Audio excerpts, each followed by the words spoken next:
Get started. So, if you'll notice, just a housekeeping detail, one of the candidates hasn't arrived yet. So, what we are doing is the first.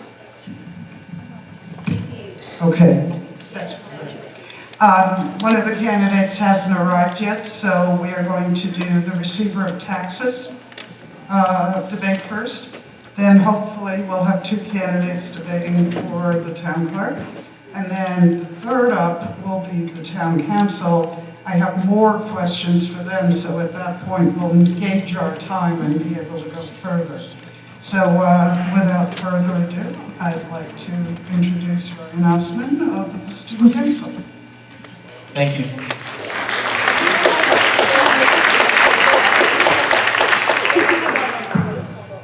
Everyone, please stand for the Pledge of Allegiance.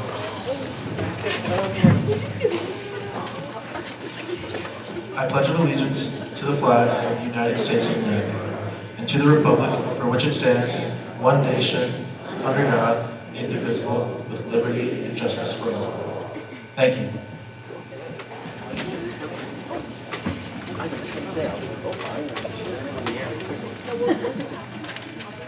Good evening, everyone. Kings Park High School Student Council is pleased to host tonight's debate with the Town of Smithtown and the League of Women Voters. Tonight, we will hear from 8 candidates running for different positions. First, we will hear from our candidates for receiver of taxes. This office is not responsible for creating policy and does not determine tax rates. They will be responsible for the collection of all real property taxes levied by the town, county, and school districts. This year presents 2 candidates for 1 position. The 2 candidates are incumbent Deanna Verricchio and challenger Amy Fortunato. Then we will hear from the candidates for town clerk. Town clerk is generally considered the center of town government. This office is responsible for recording all records and the activities of town government, as well as other vital documents. Every town is required to have a town clerk, and in Smithtown, the town clerk is elected to a 4-year term. The town clerk must also attend all board meetings and keep an accurate record of those proceedings. The town clerk also has no vote on any matters coming before the town board. This year presents 2 candidates for the 1 position. The 2 candidates are both new to the position, therefore there is no incumbent candidate. The candidates are William Holst and Thomas D. McCarthy. Finally, we will hear from our candidates for town council. Along with the town supervisor, council members will be responsible for enacting ordinances, adopting a budget, overseeing personnel matters, managing planning and zoning, creating recreation areas, and participating in town meetings. These members are elected to 4-year terms, and each member will serve as a liaison to departments under the town's jurisdiction. These members will serve in a part-time capacity while maintaining regular office hours in town hall to handle citizen concerns. This year presents 4 candidates for 2 positions on town council. The incumbents, Lisa Inzarello and Tom Lohman, and challengers Maria Schuring and Sarah Tolley. The Kings Park High School Student Council has collected topics of interest among students and young voters to share today. We ask for your views and plans regarding the development of truly affordable housing in Kings Park and the revitalization of certain areas such as Main Street in Kings Park. We would also like to thank the Town of Smithtown and the League of Women Voters for granting us this opportunity to be so directly involved in our local government. Now introducing Lisa Scott from the League of Women Voters. Thank you.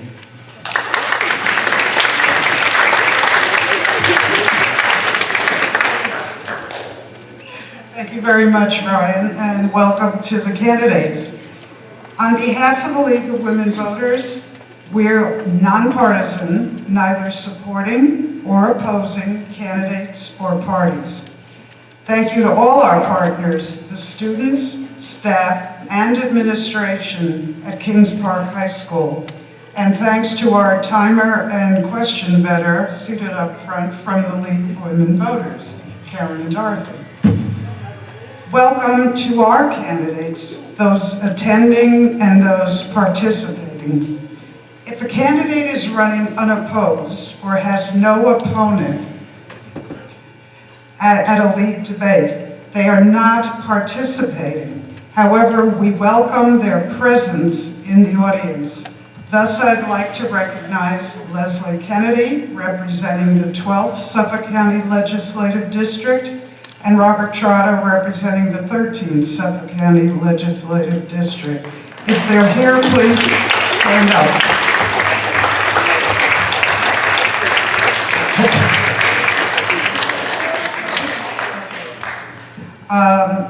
The candidates for clerk Receiver of taxes and council will debate separately, as I said, in order of the office they're seeking. They've drawn lots tonight to determine that order, hence the confusion here in getting all of this set up. Each candidate on the stage has agreed to all the debate rules in advance. Each candidate will be allowed 2 minutes to make a presentation stating their qualifications and reasons for running. When the time is up, the timekeeper, via a confidence monitor, there's a big digital monitor facing the candidates here, the timekeeper will ring a bell also in case, are we ringing a bell? No, okay. Look at the big numbers, okay? I can see them too. When the time is up, the timekeeper will signify that the sentence can be completed. Please don't go much beyond the end of that sentence. And run-on sentences are not permitted. Each candidate will also be given the opportunity to answer each question for 1 minute.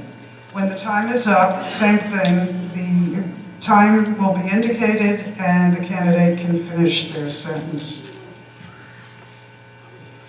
They're also being given a red card, if one of you could do it, okay?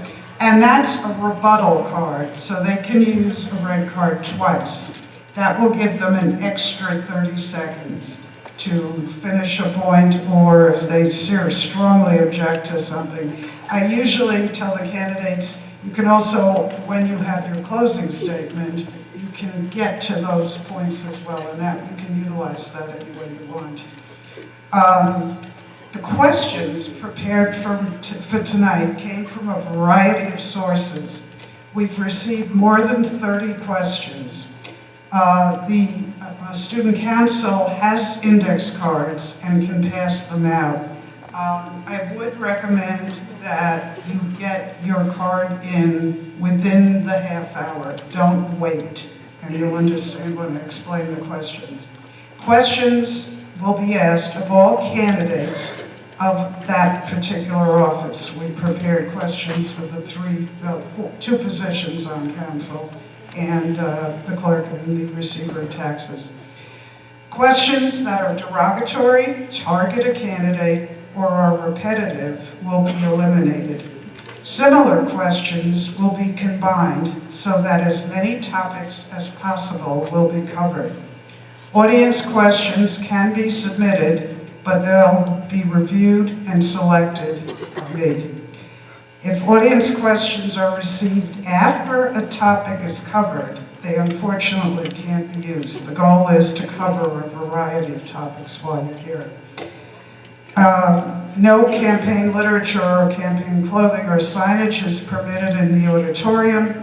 I would ask that you only applaud after the candidate's opening and closing statements. Any additional applause will interrupt the flow of the debate and leave for less time for the candidates to actually answer questions. There's no recording of the event allowed except for authorized media. And thanks to the Kings Park tech crew, the video should be posted tomorrow. I'll send the link to the 2 campaign chairs and they can distribute it as they wish. And thank you, the candidates, for your desire to serve the residents of the town of Smithtown. So we'll start the receiver of taxes. And number 1, Amy Fortunato, you get to make your opening statements. Test the mic, just make sure you're close. Can you hear me? All right. Thank you everyone for attending or watching this League of Women Voters debate tonight. Thanks to the League, Kings Park High School, Student Council, and the Tech Audio Visual crew. I grew up on Long Island and now live in Smithtown for the past 30 years. My husband, who grew up in St. James, and I really love Smithtown and raised our 3 now adult children here and appreciate the Smithtown School District and all that Smithtown has to offer. They're all graduates of Smithtown West. We all have 3 adorable, and I'm biased, grandchildren who call me Go-Go. I'm a graduate of the Fashion Institute of Technology with a bachelor's degree in marketing. I worked for Citibank. I began in marketing, but moved into an accounting department as a purchasing agent.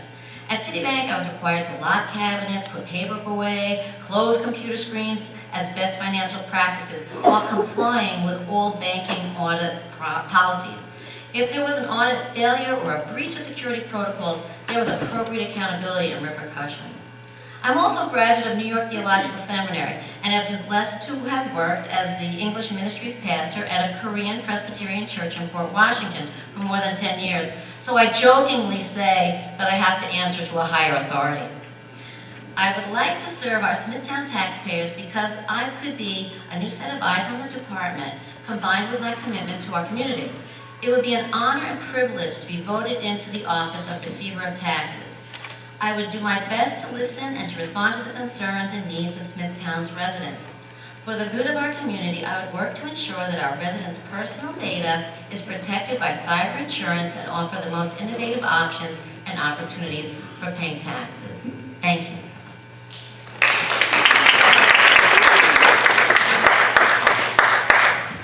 Hi, my name is Deanna Barricchio. I have been the receiver of taxes for the last 22 years for the town of Smithtown. I want to thank the League of Women Voters for hosting this meeting tonight. I'd like to thank the Kings Park High School for allowing us to use their gym.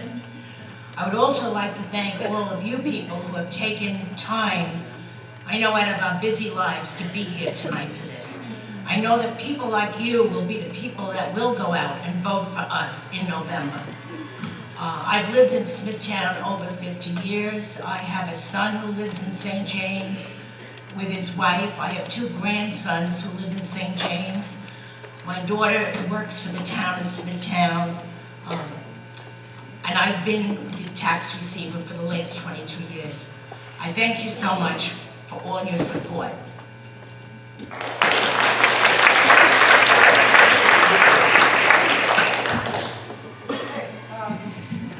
Now that we've gone number 1 and number 2, Deanna, you get the first chance at the next question. Well, and you then get Amy. the answer first. I get to answer first. Yes. And I will at some point skip some, If I could do it. just yell at them, okay? Okay, Deanna, the first question, actually. Define the responsibilities of the receiver of taxes and the office that is overseen. The responsibilities for the receiver of taxes is to make sure that we get the warrant in December, that we get our tax bills printed and mailed to our constituents, and also to make sure that we collect all this money, deposit it safely, make sure that we get interest on it, make sure that the people that are paying the taxes have an easy way to do it. That's why we've had a night drop box on the front door of Town Hall. It's now on the side door because we revamped the Town Hall. Also, to pay online, you could either pay through the phone or on your internet. We just try to make it as simple and as easy as possible. We know how difficult it is to pay the taxes. Thank you.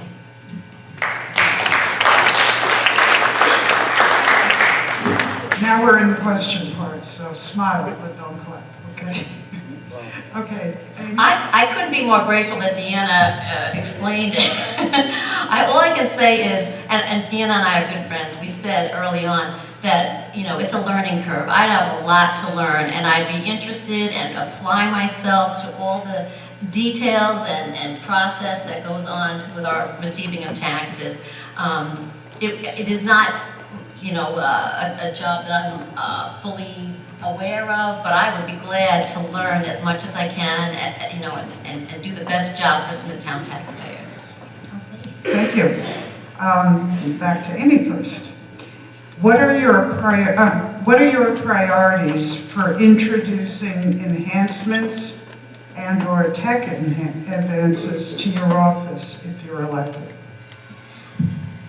Any enhancements, and what else, I'm sorry? On the technology side or on the other side? Right. Enhancements in technology. So I would do my very best to make sure that we make the process easy, a good flow, use any innovations that we can come up with, or that's workable within our system, that is secured.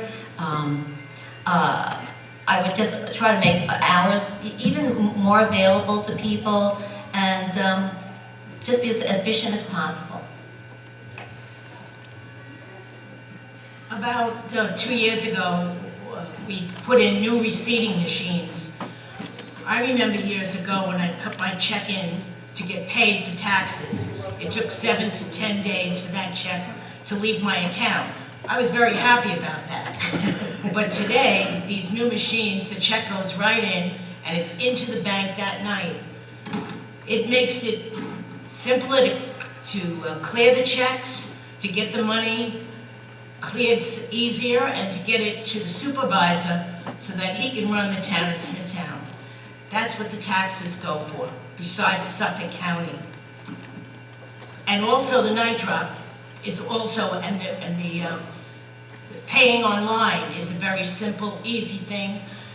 Like I said, we even did it on the phone so that some of the older people, and I'm in that category, can pay to the phone. A lot of the older people don't use the internet, and so this way they can use the phone for them. It's easier and much better.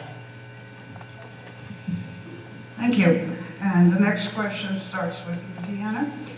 What concerns do you have about the after effects of the Suffolk County hacking and the town receiver of taxes office interactions with the Suffolk County Clerk's office, which is where it started? How can you improve cybersecurity?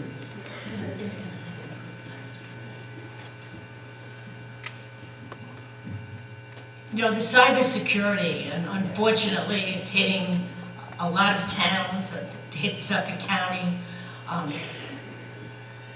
The IT department, I think, does a rather good job at the town of Smithtown. They're on top of almost everything that goes on there. I don't know what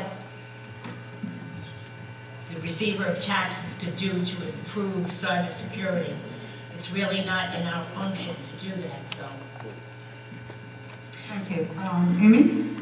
The only thing I could suggest about this is cyber insurance. If we have cyber insurance, I know that these insurance companies are very concerned and insist on best practices going on in the department. So cyber insurance might be an option that would really help us. And I don't know if we have it. If we do, that's great. And if not, it's probably something we could look into. Thank you. Amy? Oh, back. How would you better communicate with constituents who need or use your services? Would you be willing to give presentations for the public to learn more about office services and basically that you don't set the tax code? So I think we could try to maybe be at the senior centers or at the public libraries to maybe describe to our taxpayers in Smithtown best practices, how to get your taxes paid quickly, how to, as Diana mentioned, it's online work, it's great, that's the simplest way. And as well, everybody isn't online, so it is good to explain to our community the best way to pay your taxes, what works for you, and I'm glad there's options, and I try to increase those options. Okay, Deanna? Okay, once again, the options, we have the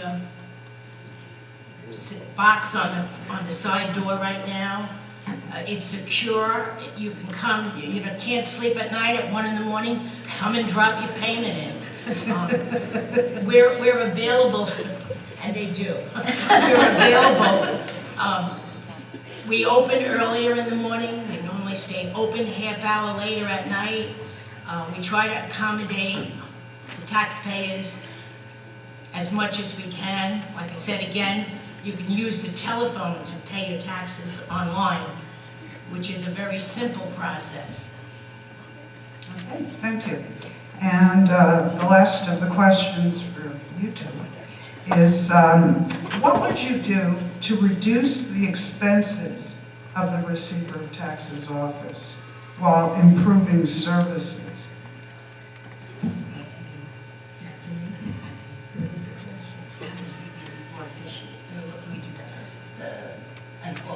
Well, a couple of years ago, we had COVID, and we still do, by the way, but at the worst point of it, it was tax season. And we made sure that we had a trailer outside so that the people can drive up and pay their taxes. They loved it so much, the next tax season, they wanted that trailer out there again. Unfortunately, it's a huge expense for the town, but when COVID was there, that's what we had to do to make it simple and easy for everybody to pay their taxes. Thank you. And Amy? I think as much as we can, as I mentioned before, reach out to the community, explain the easiest and best process. Probably paying online is the most efficient way we can do this job. So I guess I would do my level best to reach out to the community saying, you know, here's our most efficient way to pay taxes, and sort of encourage that process. Okay, thank you. And now we're back to the 2-minute closing statement. First. Okay. Thanks again to the League of Women Voters at Kings Park, the tech crew, and student council, and all of you watching and in the audience. I appreciate your interest and concern for our Smithtown. I appreciate Ms. Deanna Varicchio for her years of service and dedication to our residents. This is a hard thing to do. She's my friend. She has always been friendly and open with me, even in the days when I was at odds with Supervisor Vecchio, who eventually became my friend. A few years ago, when I went into the office to pay our taxes, I asked if there was a wanted poster with my name and picture on it hanging in her office. Deanna says, "Of course not, Amy." So in my hopes to improve and tighten cybersecurity to protect personal data while enhancing the tax-paying process. It is my hope to improve and tighten cybersecurity to protect personal data while enhancing the tax-paying process. It would be great to streamline and offer additional hours and options to our Smithtown taxpayers. Smithtown is a wonderful community, and I would be pleased to serve in the capacity of receiver of taxes. Thank you again.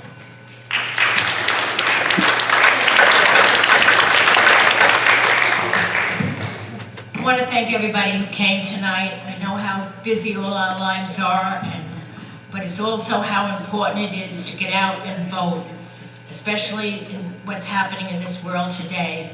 I wanted you to know that it's hard for us. I know, Yes, I know. I want to thank you all for coming. I'm finished.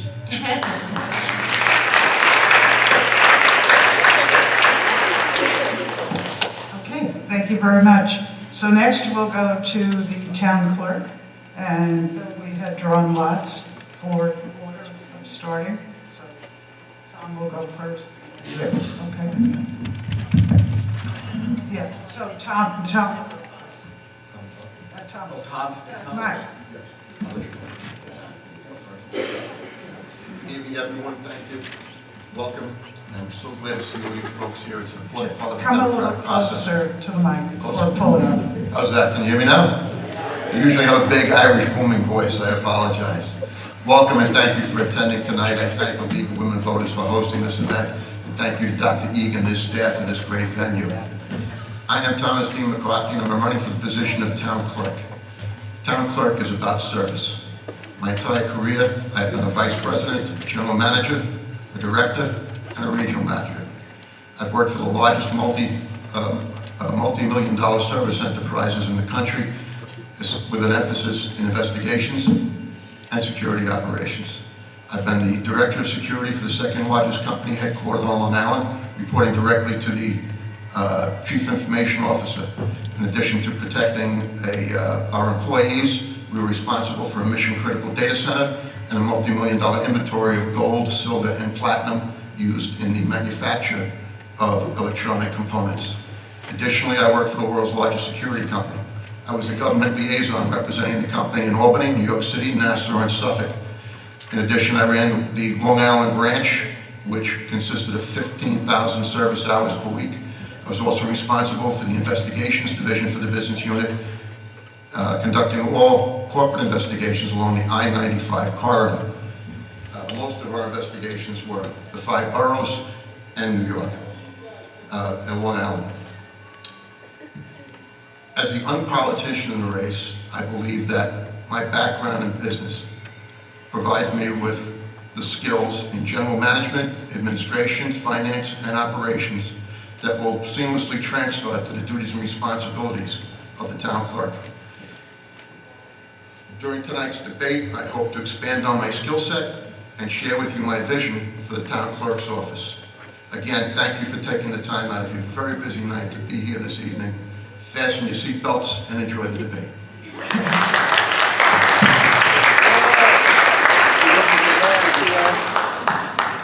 Okay, Bill, opening statement. Good evening. I also want to thank you for being here and for participating in the process of town government in your role as voters, and commend all of you for your interest in being part of the process. I've been an attorney for 40 years now. It's hard to believe, but almost half of that time I've been a municipal attorney. I started off when Pat Vecchio called me at my office in the law department of CBS in Manhattan. He got my resume and he asked me to come in and interview for a position as an assistant town attorney. So I left the private practice world or the private world of business and came to the town of Smithtown. And I grew up in Smithtown. I'm very proud of the fact that my mother's family has deep roots in Smithtown. My mother's father was the highway superintendent in the village of Head of the Harbor.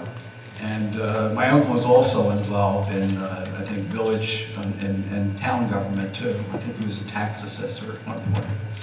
So I'm proud of Smithtown. I want to continue being proud of Smithtown. My daughter and my son-in-law live in Smithtown. My 3 grandsons are in Smithtown. I've served, on the school board. I've served as an officer of the Smithtown Chamber of Commerce. I've served in county government. I was the corporation counsel for the city of Long Beach, where I oversaw the preparation of agendas for the city council, and I think I can use my experience in government, which is about 20 years, for the benefit of Smithtown. Thank you. Okay.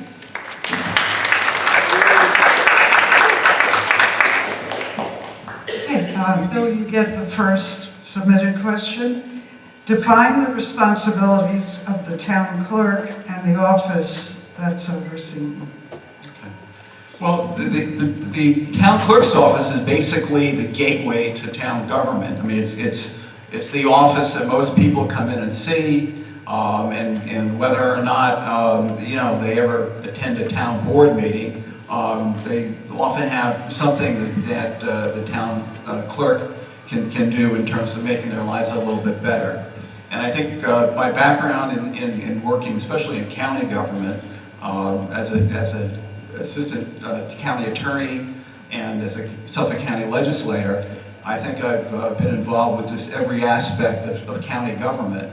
And a lot of the problems that people have aren't necessarily just isolated to the town. I mean, there's situations in terms of their safety, in terms of public roads, all sorts of questions that they have, and very often the town government can get involved. I'm also very familiar with a number of people in the state legislature, and I think that when something arises in terms of a question that sort of transcends the town, I can use my background in terms of having been a county legislator and having constituent service, and apply that in a way that will benefit the people of Smithtown. Okay, thank you. Tom, same question? Position of town clerk serves as a secretary to the council. We are chief records management. We're also responsible for vital records. We are the forward-facing member of the administration in terms of providing services. We are there to issue licenses that protect people, property, and our environment. We're there at some of the most important times of people's lives, issuing birth certificates, marriage certificates, and death certificates. We are a service organization. We are not part of the policymakers. Together with Highway Superintendent Rob Murphy, my partner Deanna Verrecchio, and I provide the majority of the services to the people of our town. Okay. Yep, we're in the question part now, so. Okay, thank you. We're going to go to the next question, which, no, I'm sorry. Yeah, Bill, you went. I told you I'm going to do this list. So we'll now start with Bill. We're having a little hard time hearing. Oh, okay. There's a reverb, which is making it difficult to understand. Okay, because I'm also, I don't know if tech can check, because I'm having trouble hearing you all too. Yeah. Can we do a mic check? Yeah, you guys are okay? Yeah, okay. Okay. All right. Now we're going around in circles. Okay.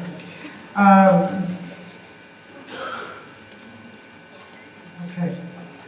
What are your priorities for introducing tech or other advances to your office should you be elected? So, Bill, that's You start? Okay.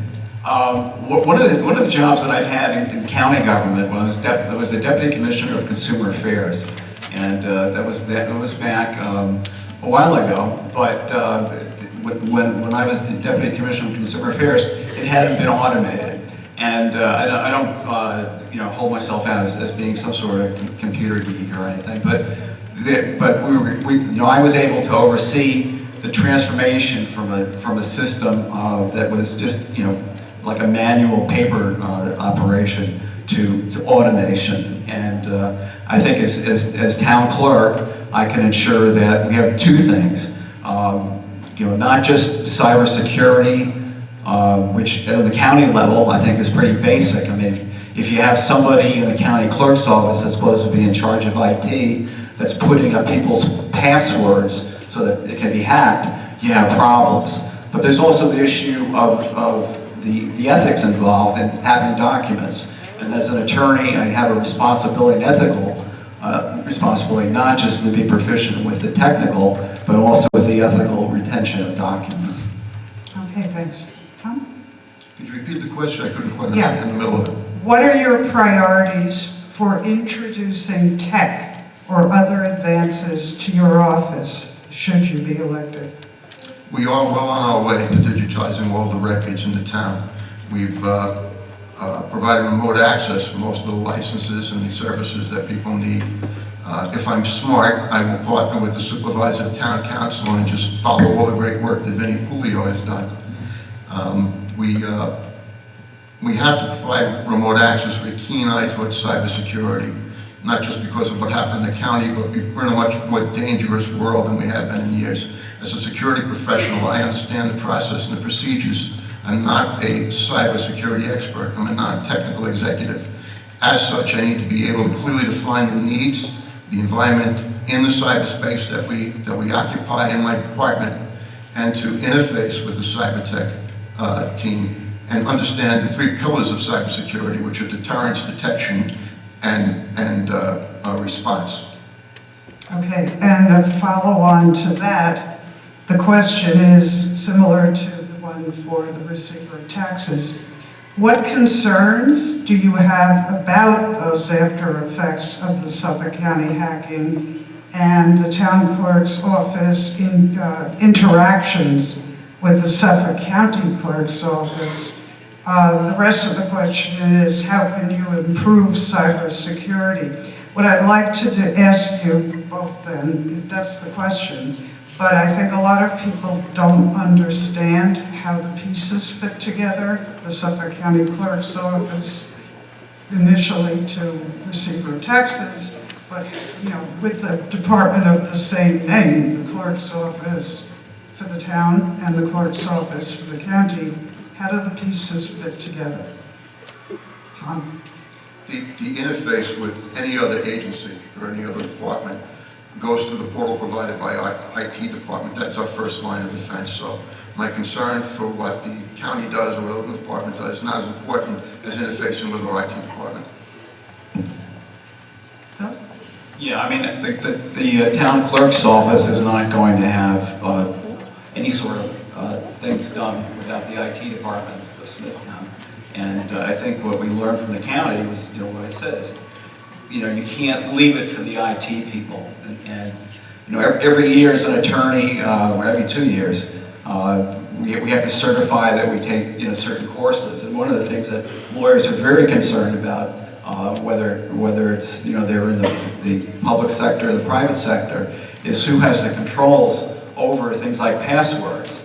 And, too often you find yourself in situations where people are talking, wherever they work, oh, well, the IT guy will take care of it. The IT guy is, the head honcho. Well, that is a mistake, and I think that's what happened at the county. They gave the person too much discretion who was doing the IT stuff, and somebody who didn't have an ethical responsibility didn't have the final word on things. Okay, thank you. Okay. Bill, you'll start with this one.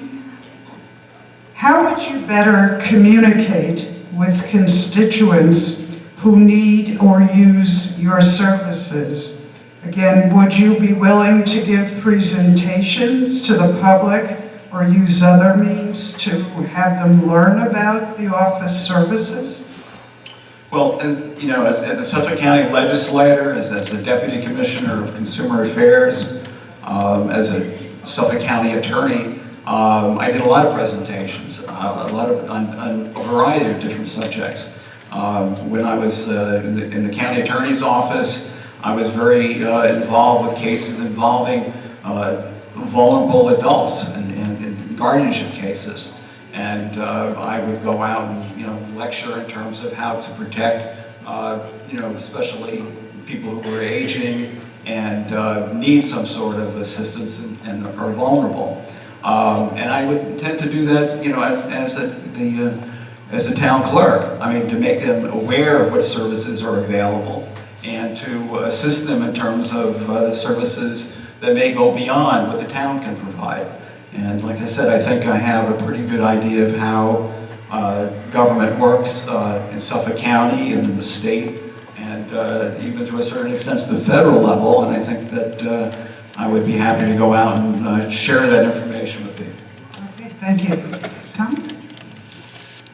We have an incredible app that provides just about all the information you would need. If you don't have it, you should get it. Thanks to our public information officer, Nikki Gargiulo, we've got an incredible presence on social media. It's important that people know how to use our system, and I would like to implement the use of how-to videos, which would instruct the non-technical clients that we have in how to seamlessly maneuver through our environment. Okay, thank you. And again, Tom, what would you do to reduce the expenses of the town clerk's office while improving services? Give some details. As we move forward digitizing our records, that will take a lot of the labor off. Right now, our town clerk's office is an effective and efficient agency, thanks to the hard work of Vinnie Pulio. I don't see much room for improvement on that. I do see room for us to grow and provide more services. We have a Veterans Resource Center. During COVID, we became keenly aware of people in our community that have special needs. For instance, folks with children with autism and folks taking care of elderly parents with certain needs. I believe that we can increase those without increasing our expenses and provide better services, helping these people to get the help that they need. Okay, thank you. Bill? Well, I think that in terms of, if you look at the town law, state law, there's actually, the town's already saving, I think, one deputy. I think that under the town law, the town clerk's office could have, 3 deputies. So, that part, I don't think, the issue is really so much, bringing in artificial intelligence and somehow, reducing the cost. I think the best thing is to make people more aware of the services that are available to them through the town, and also to do what you can in terms of making them have more opportunities to utilize the clerk's office. I know during the summer months, the office is closed at 4 o'clock. If somebody wants to get married during the summer, that's pretty inconvenient. So I think really we're going to focus on, the services. Yeah, 30 seconds. With respect to the time that we open and close the office, we're contractually obligated. I don't think the word "we" is appropriate, given that you're not an I incumbent. didn't interrupt you. Please do not. Okay, well, I think that's something you've been doing consistently. Again, you've got a rebuttal when I'm done. Thank you. Yeah. When I speak, Well, I speak for this rebuttal town. I is speak for a this town state- that I live How do you speak for the town? Okay, Bill, Tom, you're speaking to an audience, not to each other here. So if you want to clarify, let's reset the clock on this. Tom did a red card, make your statement, 30 seconds. And if you want to use yours, Bill, you do so right after that. But we want to structure it, okay? Well, I just thought I'd point out that the position is vacant right now. So anyone representing themselves as being a town official who hasn't taken an oath and hasn't, been All right, sworn but and had it Tom, entered in the county clerk's office. I cannot don't say know we. what, Bill, no. Tom raised the red card. I didn't hear the end of the sentence, which means nobody else did. So let's reroute it. And you just, Tom, forget you did the red card. A big part of... It was being Tom, a town- let me Are we finish. done? Okay. Can I continue? All right, It's fine. make your statement to the audience in 30 seconds. Bill, absolutely, your turn comes after that because you had the red card up, 30 seconds to the audience. Okay, if you want to do a second round of 30 seconds, you can, but do it as an exchange, okay? Because they can't hear. All right, so Tom, please start again with your rebuttal, because you did raise the red card first. Okay? I continue? I continue. Okay. The job is about service. The office closes under contract at 4 o'clock with the CSCA. I've interfaced with the town clerk's office, with our administration. I served on the Board of Assessment Review. I'm also the vice chair of the Environmental Committee. To say that you're going to change it without any factual information is a little off-centered. Any good executive has a fact-based decision-making process. I've looked at it, I've talked with them. We have no complaints at calling it for. We have, as of this date, we're in week 42 of the year. As of end of week 41, we've issued 605 marriage licenses. All right, And time's up on that. that's 15 a day. And if we need to provide and help people in a certain way as an elected official, if someone can't make it in, we'll go to the house, we'll find a way to Okay, solution. thank you. That was Thank you. a run-on sentence. Bill, 30 seconds, please. Want to Well, use it? again, Mr. McCarthy, who goes around saying that he's the real Tom McCarthy, is saying something that has no factual basis in that when he says "we," the position's vacant. And I take very seriously the oath that I took, when I was, a county attorney, and it gets filed. You take an oath to support the Constitution. When I was in the United States Army, I took an oath. And he hasn't taken any oath to be a public servant. He's never been a public servant. And he talks about these positions without mentioning what company he worked for.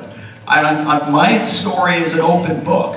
I mean, you can look in the public records and pretty much get a lot of information on William Holst. And here's a guy who just has the name Tom McCarthy. Okay, thank you. Folks, we're losing time for the council discussion. We want to hear from each candidate, but we want to know what they're going to do if elected. That's the key to this. That's why we're all here. So, okay, you're holding your second red card for the next exchange? Yes? You're holding the red card for the next exchange if you want to use it. Okay, Bill, how do you plan to ensure transparency and accessibility in the management of town records and government information while also safeguarding sensitive data and protecting the privacy of residents? Well, you know, the town's got a lot of records. And I brought an example. We have the draft generic environmental impact statement. And that's something that's, you know, of very critical importance to the town, such that it'll set the plan for going forward for the next 20 years. That's a public document, and I think that, you know, it's certain that, you know, we live in an environment of people being suspect of having, you know, a town board that meets on a very limited basis, and you know, may or may not abide by the open meetings law. I don't think the issue is so much protecting confidential information. It's actually opening to the public under section 100 of the Public Officers Law, the fact that the town should be complying with the open meetings law. And we saw that with respect to the freight yard and a letter that went out, you know, on behalf of the town board without any sort of public discussion. The problem is not security of the documents, it's actually openness of the town government. Okay, thank you. Tom? The staff at the clerk's office have been doing a great job up until this point. Vinnie Coolio has done a great job protecting our documents. My background in security provides me with the perspective and a natural instinct to secure all our documents in a proper way while still allowing public access to the documents that they're allowed to see. Thank you. And you'll have your closing statement now. So, Tom, you go first. Thank you. I'm running for this position because I love this town. I want to join the very successful administration of Ed Wareheim and this council. The organizational skills that allow me to succeed in business will help me to achieve the goals and objectives that I have for the town clerk's office. I will continue the great work that Vinnie Coolio has started. I will partner with the amazing team at the town clerk's office to digitize our records, expand and improve our remote access, innovations such as how-to videos, aggressively pursue grants to finance projects, and additionally I'll expand upon Vinnie Coolio's Veterans Resource Center. We will reinvigorate the program to assist our veterans in attaining family medical services, education, job opportunities, and finance. I hope this evening I've earned your vote on November 7th, and I promise, when elected, I will serve with dignity, hard work, and faithfully. Informed vote is one of the most important pillars of our republic, and I thank you all for coming out tonight. I know you took time from a very busy schedule. God bless you, God bless America, and please return home safely.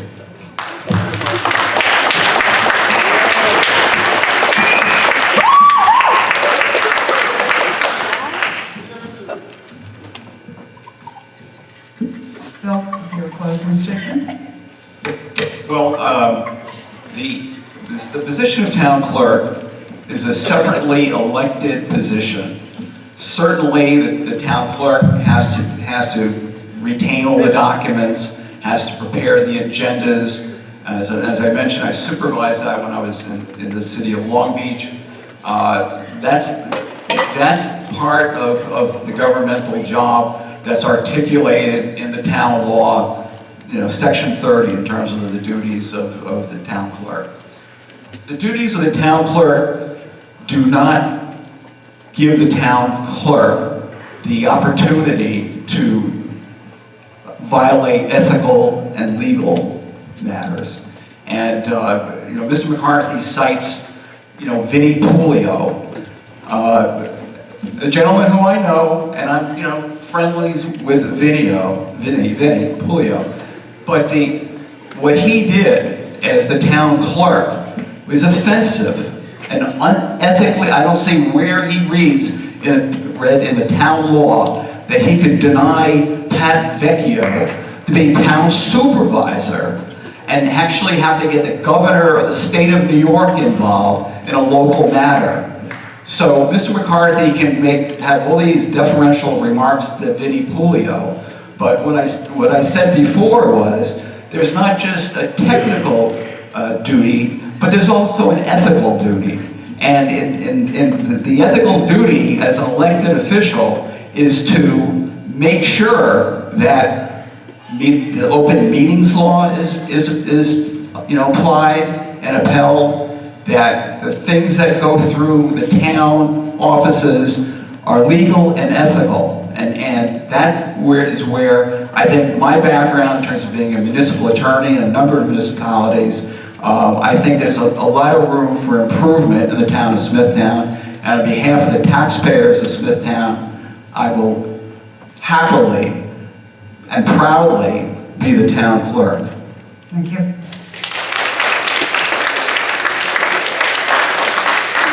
Okay. So now we're in the foursome. Okay, so the order, as you can see it up here, is Mr. Lohman, Ms. Sharing, Ms. Inzerla, and Ms. Sully. So, Tom, you get 2 minutes for your intro. Good evening. First, I would like to start off by thanking Dr. Egan and the Kings Park School Board for hosting tonight's event. I also want to thank the League of Women's Voters and Ms. Scott for moderating today's Q&A. My name is Tom Lohman, and I'm a lifelong Smithtown resident.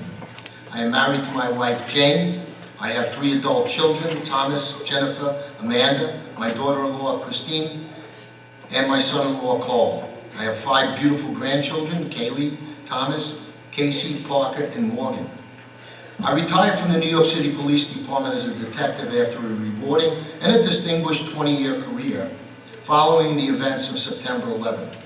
In February of 2002, I joined the National Insurance Crime Bureau, where I served as the Northeast Regional Director for 12 years. In 2014, I left that position to work for a private family as the director of their corporate security, overseeing all security operating platforms through their vast property holdings throughout the United States.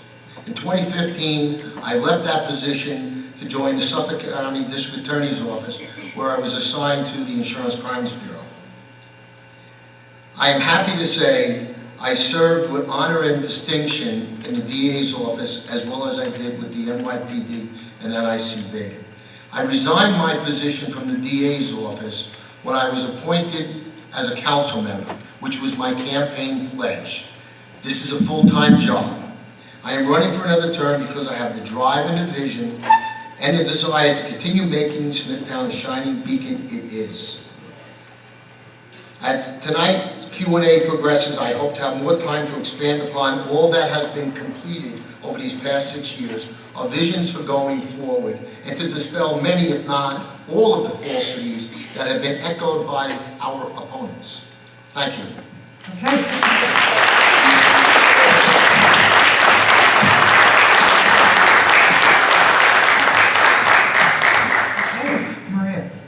Thank you.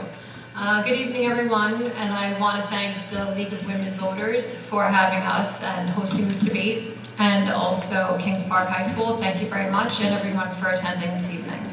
My name is Maria Sharing. I am Smithtown resident, a homeowner, and a business owner.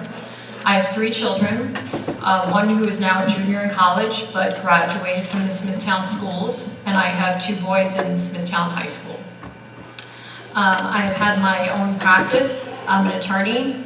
I've had my own practice now for approximately 20 years. I've been practicing for 25. I have a master's degree in philosophy and a law degree from Fordham Law School. I practice in Smithtown, and I also have an office in Patchogue. I am a former prosecutor from the Bronx District Attorney's Office, and I currently practice in the areas of family law, divorce, matrimonial, guardianship, music, and general litigation. I'm also a college philosophy professor. I specialize in ethics. I've taught at St. Joseph's University for the past 5 years, and I've also taught at Farmingdale College. I'm on the board of directors for the Greater Patchogue Chamber of Commerce and the chairperson for the Alive After 5 summer festivals in Patchogue. I'm also vice president to the Smithtown Friends of Music that supports and raises funds for the music programs and musicians, student musicians in the Smithtown School District. 2 years ago, I ran against Ed Wareheim for a town supervisor. At that time, I believe there were many issues that were wrong with this town, and that's why I chose to run. Problems like empty storefronts, lack of transparency in town government, no cohesive master plan, no real plan for sewers. And 2 years later, given the opportunity, I've decided to run again for town council because nothing has gotten better. That is why I chose to run. I'm a Smithtown resident, I have students in the district, and I'm tired of living in a town that's falling apart at this point. Thank you. Thank you.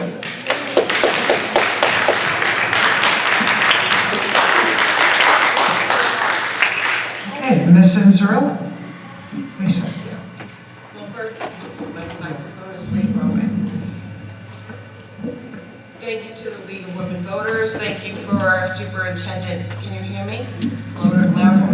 Thank you for Tim Egan, superintendent, for having this here because it was problematic if we didn't have it here.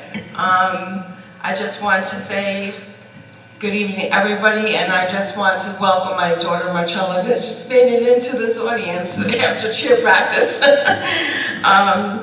So I am currently the councilwoman of Smithtown. I live in Kings Park with my husband Anthony Inzarello, who is a deputy superintendent for the New York City Board of Ed.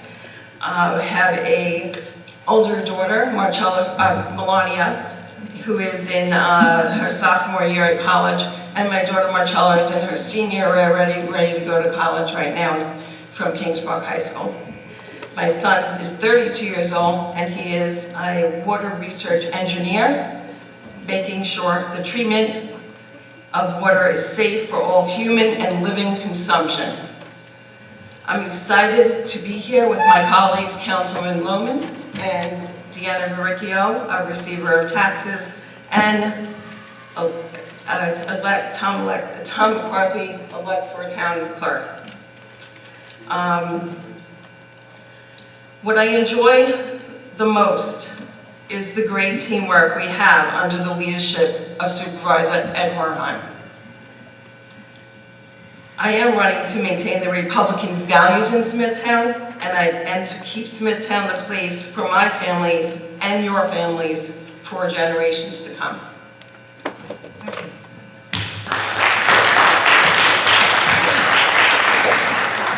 Sarah. Good evening, everyone. I want to thank Kings Park School District for having us here tonight and for the students participating. I was so excited to see that on the email that there would be young people involved tonight.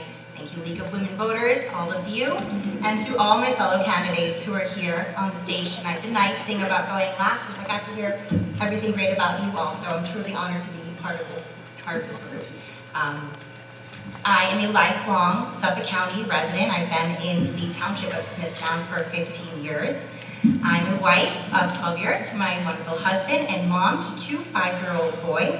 So I know a lot of people tonight have spoken about raising their children in Smithtown. I am just beginning that journey. They've just started kindergarten that year, and I don't know what Republican or Democratic values are, but I know family values, and I think we all share those across party lines.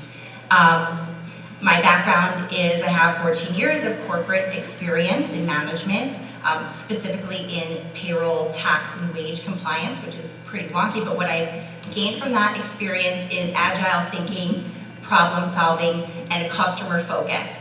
Customers don't want to hear excuses about why things are taking a long time. They want it done and they want results.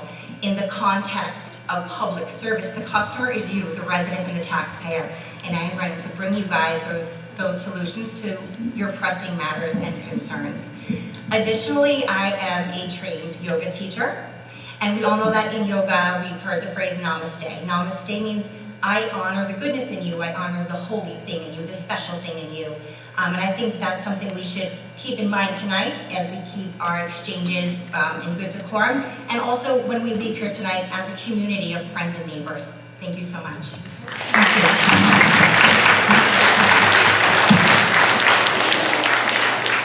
Okay, so we have a lot of questions for you. We won't get to them all, so we tried to prioritize. A few came from the audience. Again, we'll see where we can get them in. So, Maria, you'll get the first one because we're going round robin. And these are longer stated questions, just be aware. Our new Smithtown residential development is overwhelmingly unaffordable to young families, and seniors cannot manage their high property taxes. What is your position on accessory dwelling units or similar ways for seniors to stay in their homes and our children to rent their first apartment locally? And these are 1 minute answers. I'm sorry? 1 minute answers, one. Okay. Yes, I absolutely agree with that, 100%, especially as having a daughter that is a junior in college and she's going to be graduating. She doesn't know where she's going to live. So yes, this is a problem that I see on a daily basis. Also, as far as my practice, I deal with guardianship. I speak with older people very frequently in the neighborhood, and they know that they can't afford to live in their current homes. They can't stay in their homes. It's too difficult to maintain. And every apartment that's built is built as luxury. I know initially those apartments that were built across from Town Hall were supposed to be an over 55 community. Then somehow that changed without public debate. Now they're luxury apartments that are more than my mortgage. And I don't know what older person or younger person right out of college could ever afford that. I had to live in my parents' basement for a while when I graduated. I don't know how that the current rules that this town has regarding dwellings, they need to be changed. And that would be one of the first priorities I would address as a town council member. Okay, thank you. Lisa? Lisa? Okay. Well, first, I did not live in my parents' apartment. I held 3 jobs and went to St. John's University. These apartments that Maria is speaking of, these are accessory use transit-oriented development proven in towns across all of Long Island. An affordable housing threshold was lowered to 100, formerly 130, and without the storefronts that are in there, that I've heard from the opponents in their speeches earlier, that without these storefronts that are there and also almost full at this time, not opened up but full, there would be no apartments right now. There will be, if you're most of the people that have that vision that across from Town Hall, there is a section that's being built right now. We were just waiting for the new owner of the buildings that will be opening up affordable housing attached to and be a part of these apartments. And by the way, the apartments are, I believe, about 80% full, and they all are from the younger generation. Thank you. Sarah? As someone who is a committee person for the Suffolk County Democrats, I get a walk book to go through the neighborhoods and we get voters to petition for candidates. I can tell you there are illegal apartments in Smithtown. I don't think that's going to be a shock to anybody.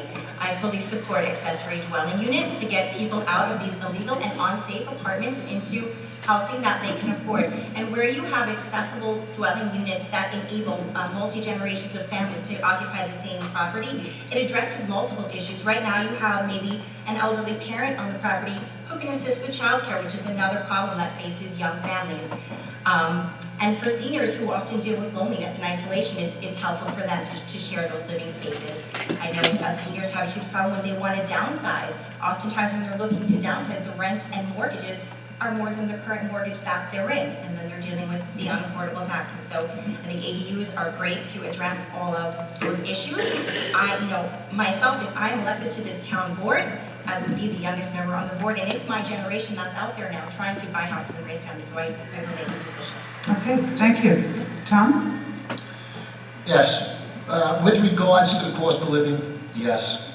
We live in probably the most expensive place on Long Island. It's not cheap. All of our children are leaving. 2 of my children have left and gone, they will move to Texas because they couldn't afford to stay here. My youngest one, after coming out of the military, came home for 3 months and then she left. But there's things that we are doing in the town of Smithtown right now to try and make affordable housing for our young. We have that mindset to keep our children here. The loss on Main, as has been discussed, has always been for younger folks. It was never senior citizens and above. There is a component within that development that they have to have affordable housing situated there. And it's going to be placed on the corner of Main and Maple is where the affordable housing is going to go. With the town falling apart, which had been said, we put $121 million into this town in the past 6 years. Everybody wants to come here. We have one of the lowest rates of houses for sale in all of Suffolk County. As soon as they come up, they're sold. And we have a component for our seniors that we're looking to do, and we have built senior citizen apartments in the town. So when the seniors sell their home, they can be near their kids, they move into these apartments, and then they have their children, hopefully if they can, they buy their houses. So it's not lost on us trying to keep our youth here, because they are our future tomorrow, and it is not lost on this town board. Okay, thank you.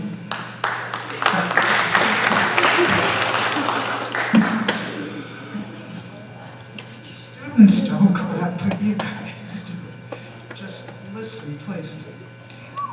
Okay, Maria, you started the last one. Okay, so Lisa, you're up. There is a clear lack of, now remember, these are, okay, yeah. And again, these are questions from students and residents in the town of Smithtown. There's a clear lack of successful business and attractions. So with tons of new apartments being built, how do you plan on sustaining the local economy and attract new people in? Would Smithtown be considered a welcoming community regarding diversity, color, religion, ethnic origin, sexual preference, or income level? I'm so sorry, can you just, last sentence, not the whole thing. Okay. The first was about sustaining the local economy and getting new people in. And it continues, would Smithtown be considered a welcoming community regarding diversity, color, religion, ethnic origin, sexual preference, or income level? Smithtown is regarded that way. It's not would be, it is regarded that way. I don't know where to begin with this because it's kind of a question that unfortunately the opponents have put out there that's kind of a false narrative. We have done everything in the past, since probably 2018, to bring our town up to speed on a lot of events, redoing our beaches, redoing our parks, which I'm sure Councilman Holman will fill you in on. There's nothing you cannot do on a weekend other than sit down and say, what can we do in Smithtown? We have events that are all summer long into the fall, concerts, dance-a-thons. I mean, right now we have our haunted house that's in Deep Wells. It's a constant yearly thing, programs going on for our town. It kind of gets me upset when I think that, because my family always has something to do in our town of Smithtown. And that's since 2018.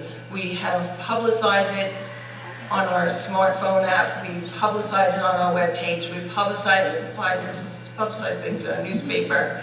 I hope I'm getting the answer correctly, because I didn't hear a few things that you were saying, but as far as storefronts are concerned, it's also a false narrative. Yes, there was empty storefronts. Yes, I was a councilwoman in 2015, and there was a lot of storefronts empty. Which one? Time's up? Time's up? All right. Okay, That was a long question, that was a two-parter. yeah. You actually can see the timer a little better than I can, so you guys got to do your part too. But thank you. And Sarah? Yes, thank you. So that question came from the students? The question? Okay. All right.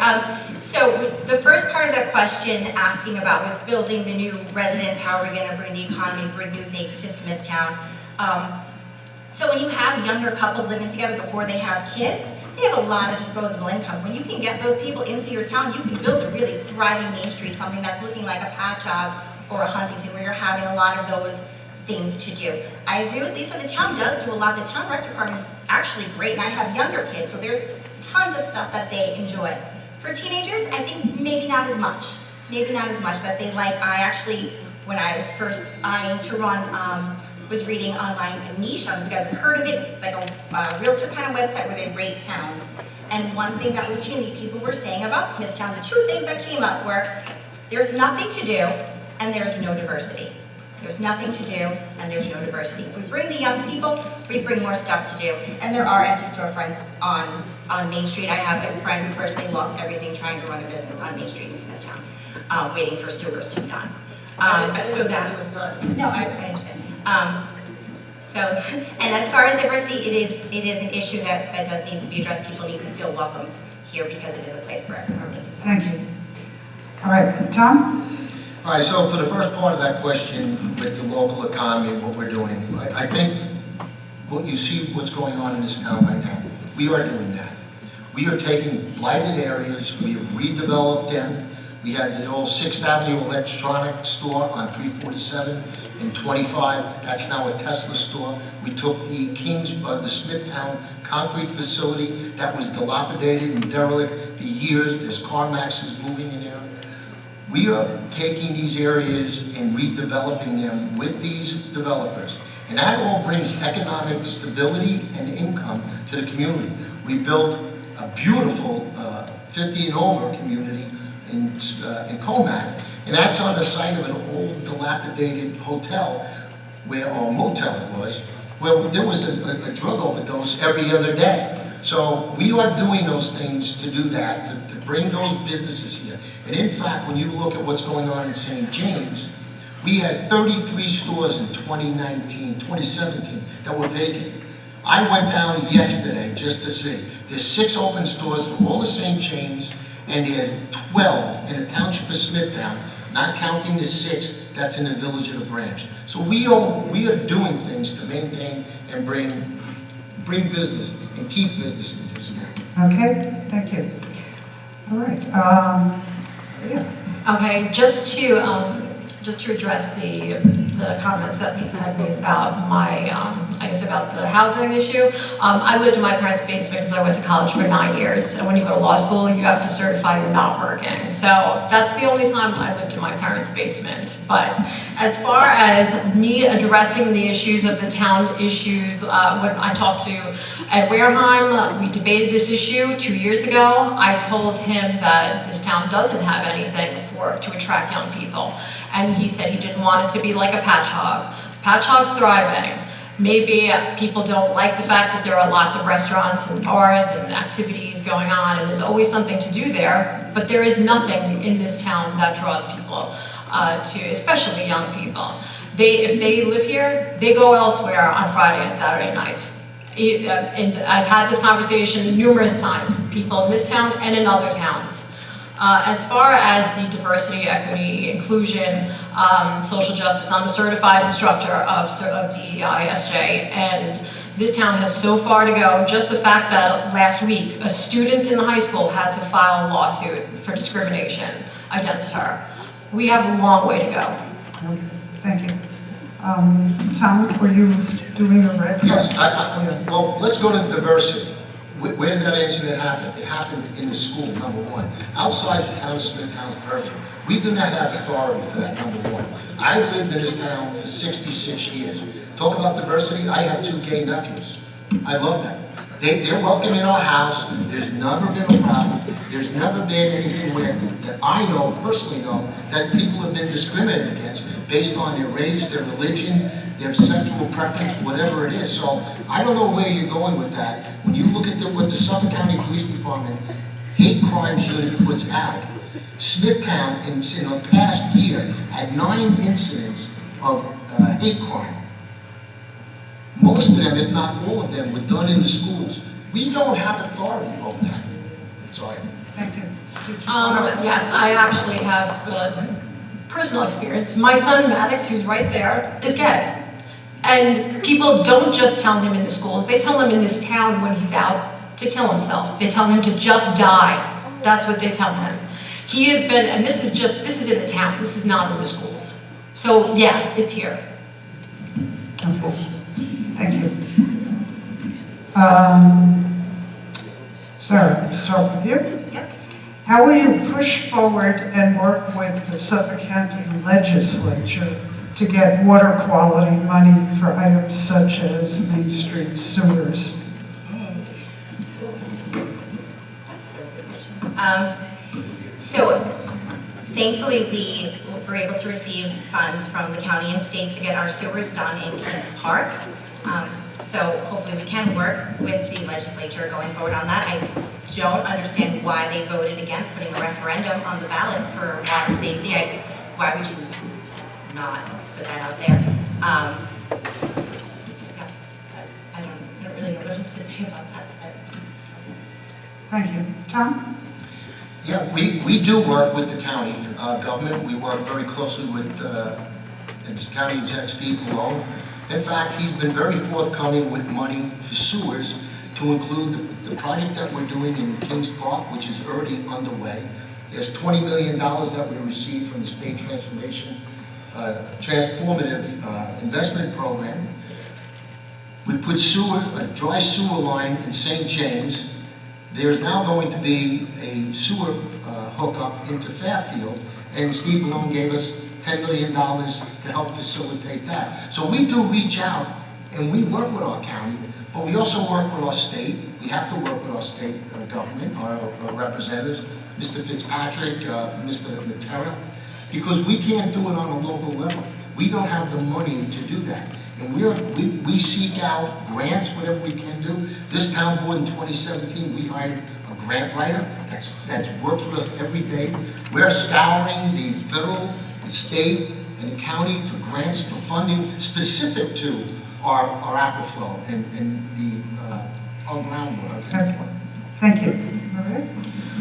Yes, I also I've asked a lot of others, specifically Patchogue. I've talked with the mayor in Patchogue about how he had his sewers taken care of. And he said that was the very first thing he did before he started to develop the town, was put the sewers in.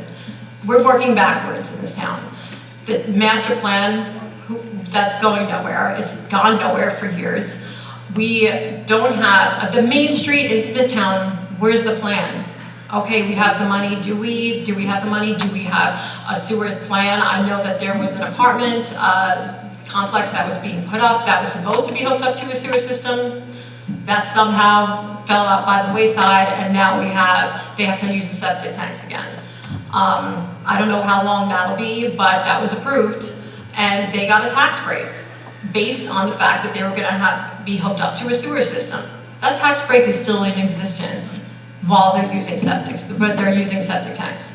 There's a lot of problems that have to be addressed when it comes to why Why is this, where is there a delay in this town? It's been done backwards. This is my second one. We'll let Lisa go, and then, Okay. Honestly, Councilman Tom Lohman answered it so well. What I would like to do, I mean, this is a debate. I'd like to ask Maria how she would do this. Because Patchogue, I don't know how Patchogue did it. you can. Okay, I don't know how Patchogue did it, so I can't answer that question. I will know that what I do day to day and what Tom Lohman does day to day. And we have to deal with county and work with county and state, not deal with them. And we're all different groups. We are all different responsibilities. It's not like we can go out for coffee and like, here's the money. Or let's file an application and a grant check comes in the next week. So things are time consuming. COVID actually affected a lot of things right now, but it's slowly getting back to normal. And we have done the best we can, and there's actually nothing better we could have done to get the sewers and the follow-up on all of the revitalization into place, which is what we're doing, and we're extremely proud of it, because we're the first administration that has done this. Okay. So, Tom, do you want to use your card? Yeah, with regards to Ms. Shuri's comments, you know, the master plan's gone nowhere. That's absolutely a false statement. The master plan is in the final stages of the EIS, which is the Environmental Impact Statement, which is a voluminous undertaking to get that. Mr. Holtz brought it with us. It is voluminous, and it's not something that can be done on a whim. This town board in 2017 said we were going to bring sewers to our business districts so we can develop an economic income that will benefit all of us and our children. That's in play. Every major hamlet in Smithtown with a business district, we're having sewers. And that was a campaign pledge in 2017, and it's happening. Okay. Moving on to the next question. In fact, Tom, you start the next question, okay? With the impending closure of the Brookhaven landfill, garbage is an important local issue. Given the local controversy, what is your position on the proposed rail yard in Kings Park to remove ash from Long Island, and why? And would Smithtown be affected by the type of ash being transported as investigated recently in Newsday? Okay, first, from our understanding, from everybody that we've spoken with, the ash that they're talking about in Brookhaven did not come from the Cavanta plant in Smithtown or St. James or Kings Park. It came from Hempstead, number one. Number two, we have a looming crisis that's going to impact every single one of us that is sitting here. If you think your taxes are not going to go up, they're going to go up significantly. Because the only way, come 2024, the Brookhaven landfill is closing to all C and D material. That means anybody that's doing construction on their house or wherever, that debris cannot stay here, cannot get buried there. It has to leave the island. It's going to leave in a truck. It's going to be a huge financial burden to all of us to do that. I am not necessarily opposed to the plant in Toby Carlson's project. What I am in favor of over anything is rail over truck. The conservative estimates to put trucks on the road to take not just ours, but all of Long Island's solid waste off the island is 55,000 trucks a year. 55,000. Just think about how it's difficult now to go and come from New York City. That's what we're facing. Okay. Right? Okay, yes, clearly what has happened in Brookhaven is very concerning, especially right now as this has become a very relevant issue in this town. I know that Carlson Corporation is looking to build a freight yard, basically, and they want to build an 80,000 square foot building to cover up that, wherever they're going to be putting into those freight cars. Those freight cars are, how do we know they're going to be any better than the trucks? For all we know, it's going to be in an enclosed building. It could be just as bad, it could be worse. And not only that, is that there's still that ash. That ash is still going to be there. There is no guarantees, as we know from what happens in Brookhaven, that we are going to be safe from any of that. And there's no, they want to build with 5 tracks, 55 or 10,000 feet of train. And that's going to be in people's backyards. Within 5 miles of medical waste incinerators, St. Catherine's waste incinerator, cat landfills, methane emissions, all from the Long Island Railroad. They're going to be wanting to use that for other medical waste and other wastes. Okay, thank you. Lisa? Oh my goodness. All right. I'm answering after completely false narrative, but I will say to you that, I mean, Tom and I work together, so we have a similar answer, but I will say it's in the hands of the federal government right now. So when we are being attacked by newspapers, local newspapers right now, and our opponents right now, they could attack us all they want, but we don't have an answer because it's in the federal hands right now, where they're going to review it.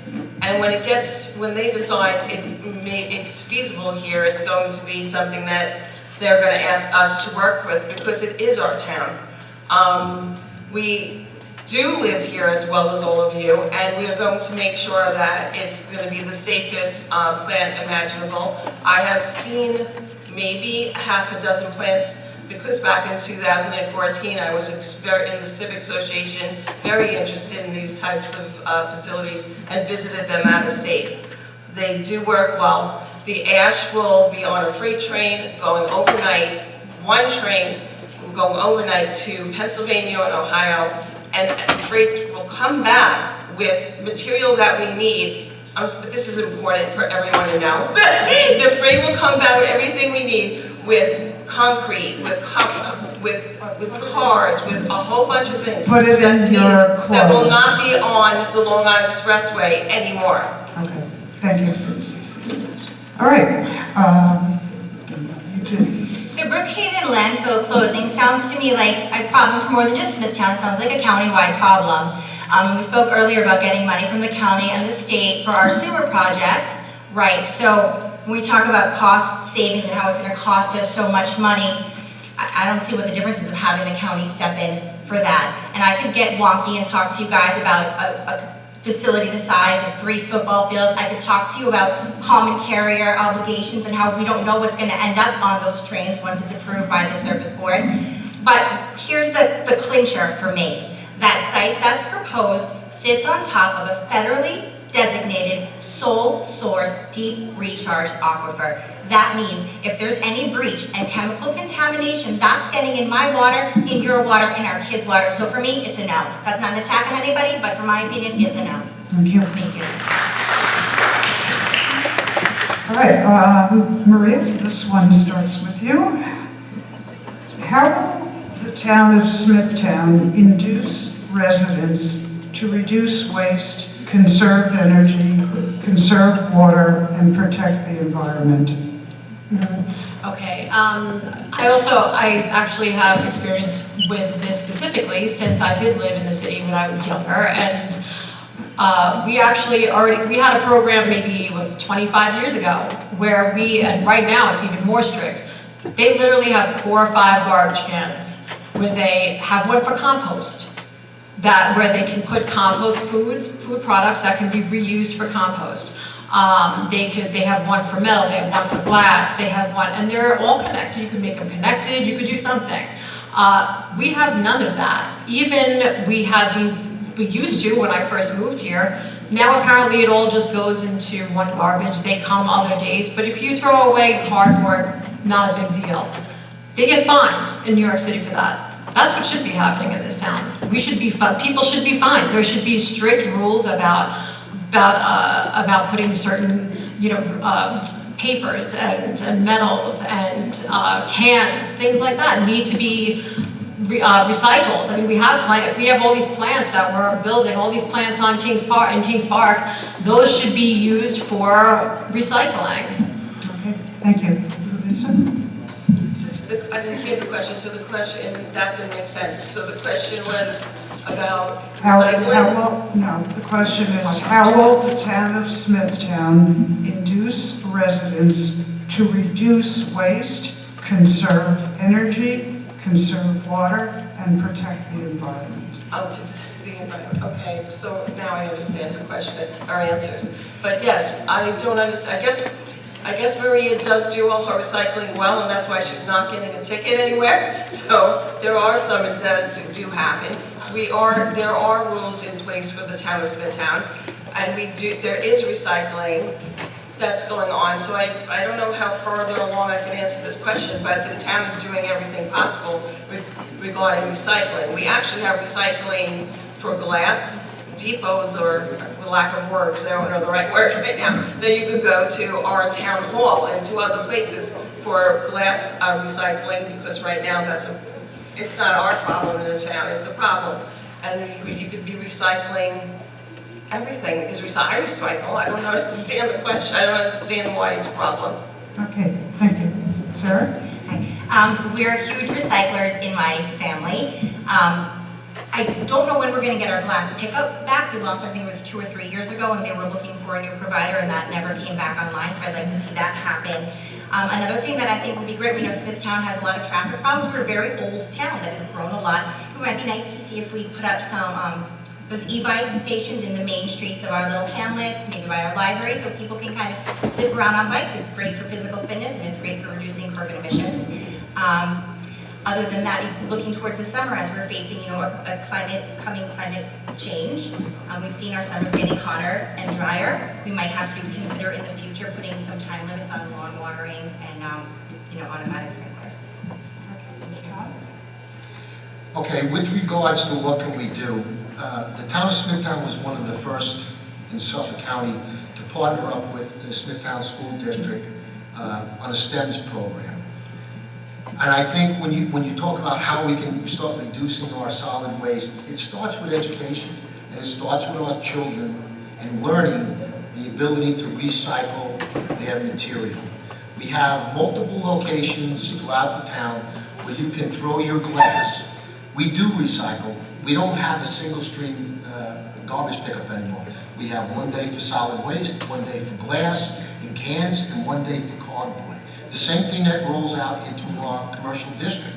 All of the restaurants in town, all the businesses, they have to segregate their cardboard from their solid waste. So we are doing things in the town, but the real problem that I have with a lot of this is, where is the New York State DEC? As I mentioned early on, the supervisor and I have gone to 6 different meetings with the Long Island Regional Planning, and they've been talking about solid waste and the crisis that's looming.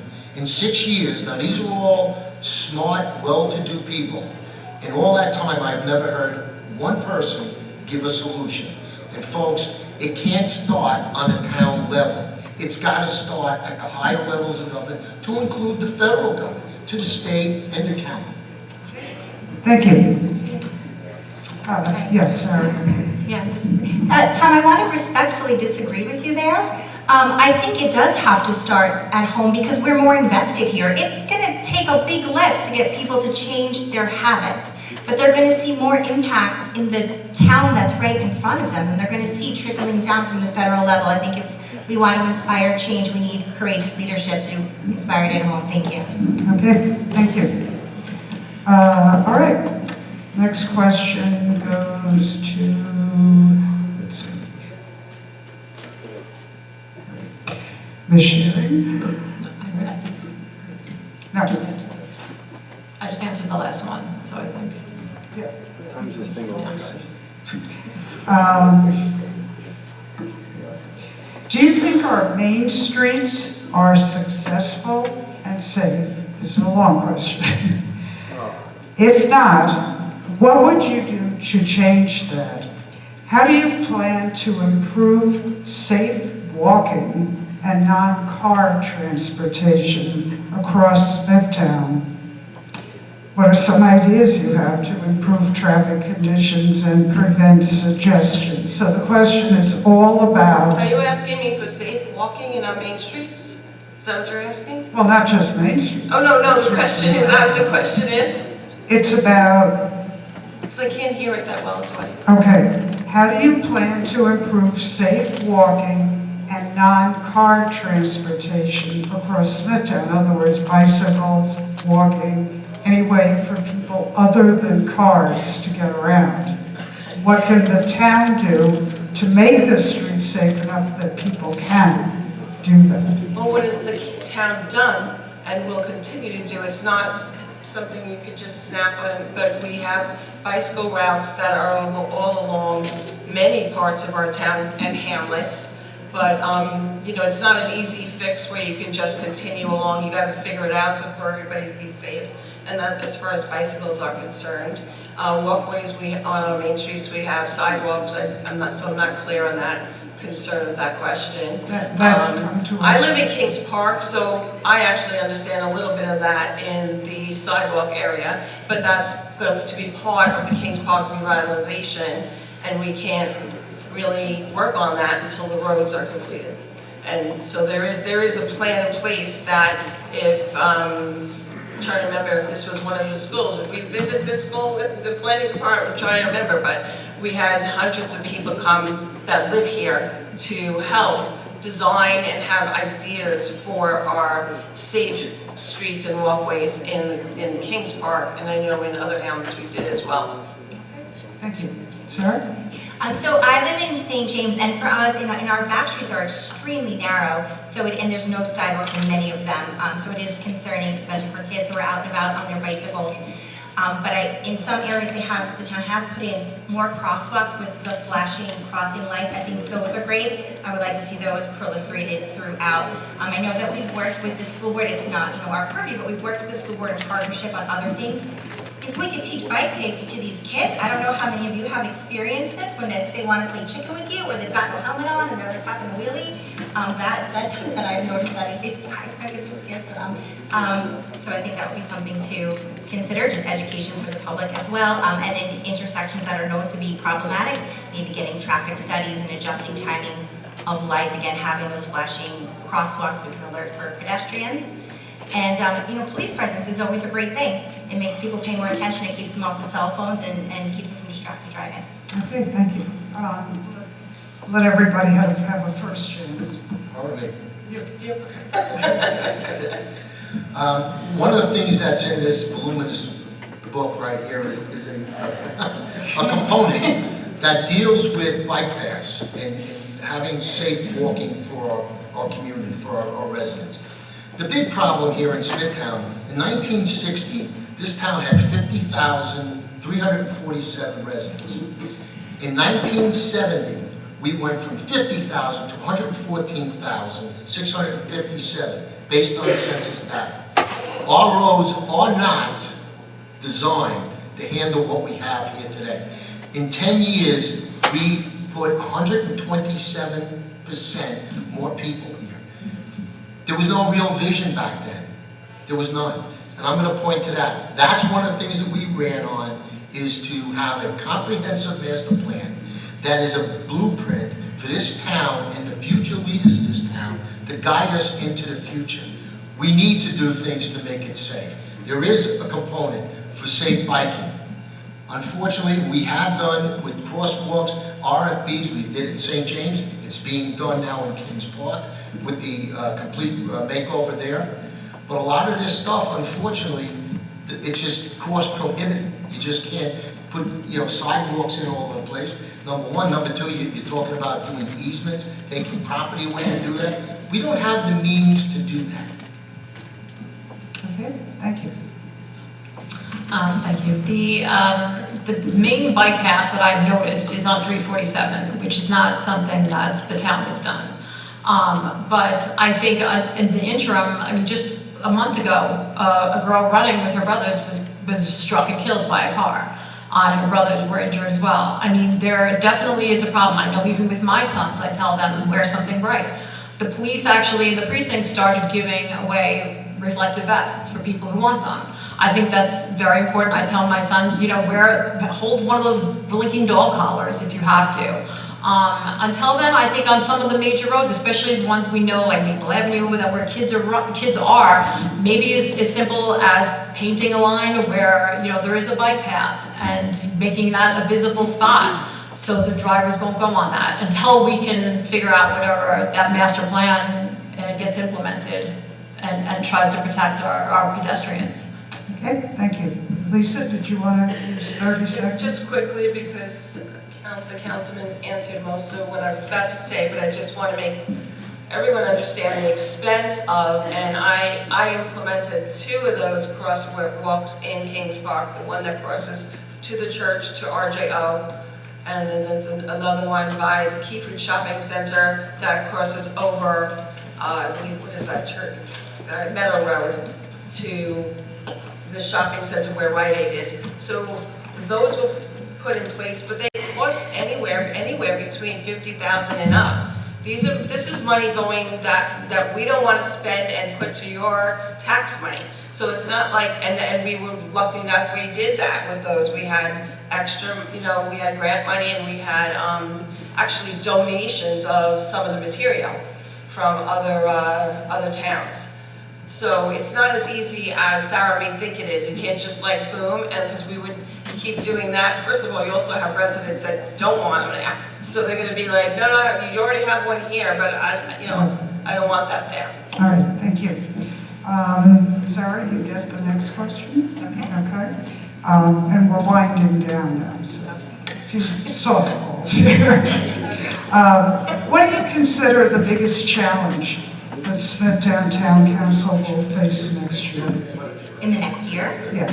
I think we have, obviously the inflation crisis is going to be a huge challenge for the town. We have aging infrastructure and problems that haven't been addressed for a number of years. I know it was kind of Pat Vecchio's mantras, the less you do, the more they'll like you.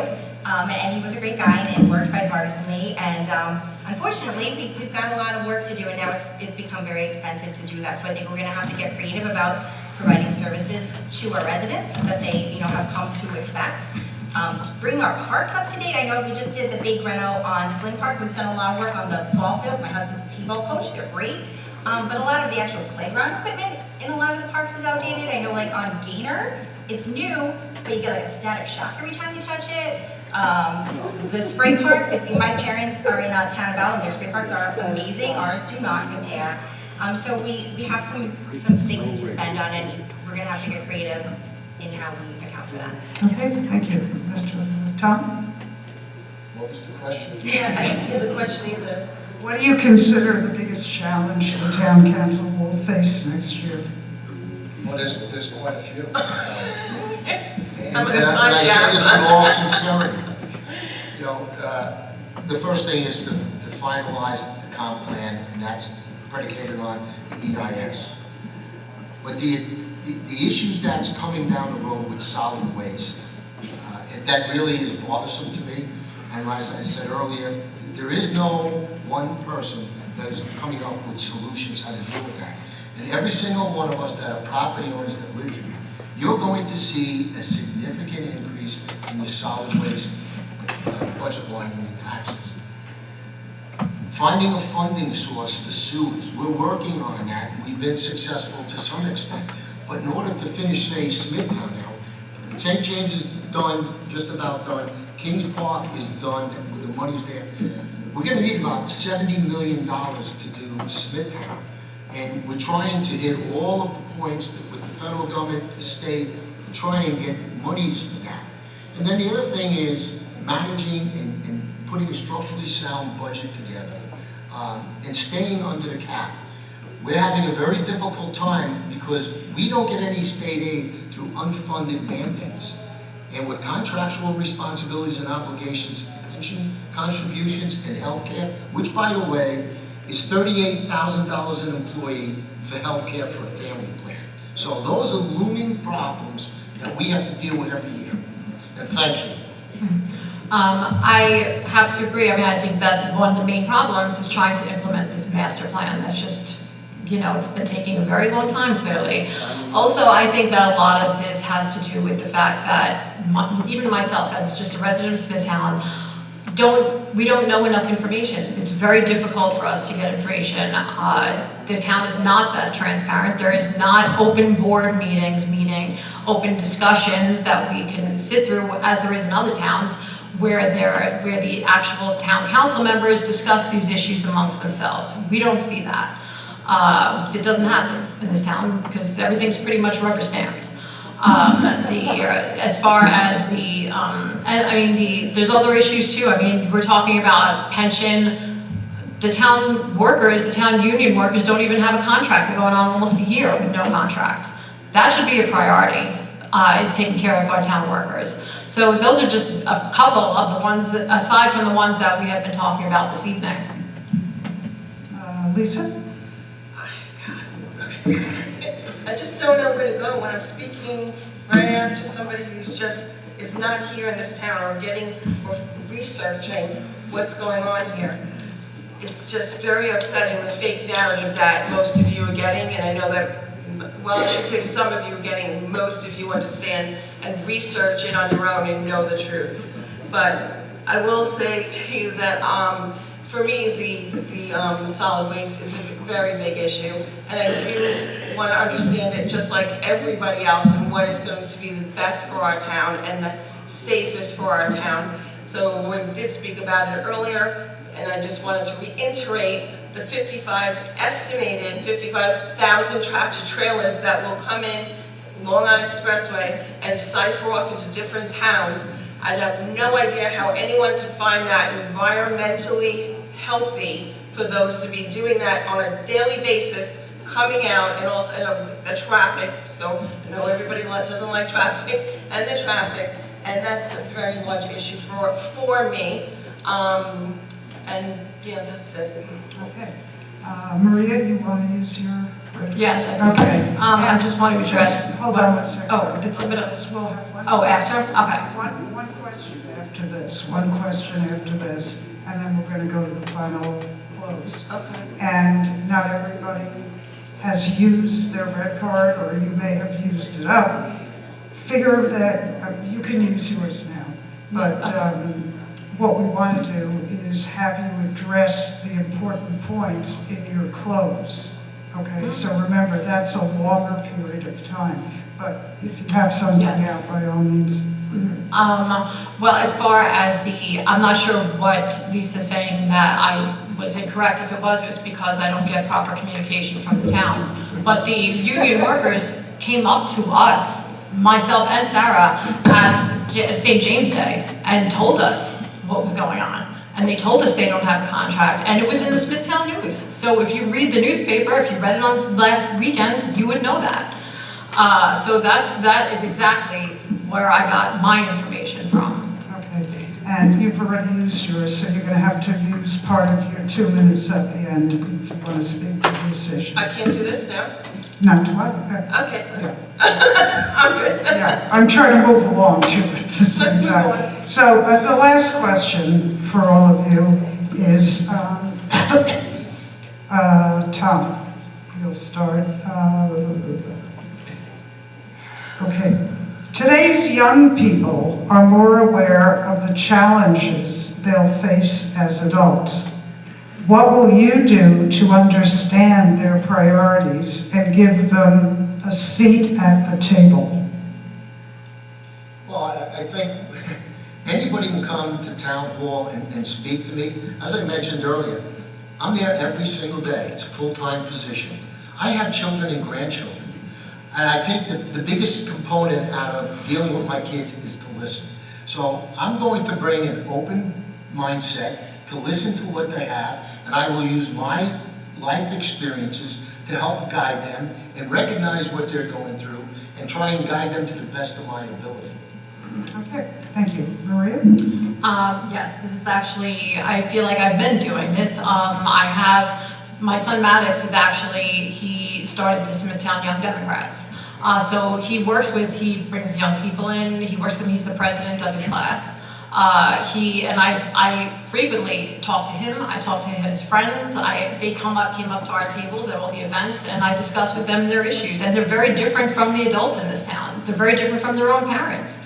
Also, I work with the whole school district because I am the vice president, as I said, of Smithtown Friends of Music, and I have been as a musician myself and a music lawyer. That's why I'm very involved in Patchogue.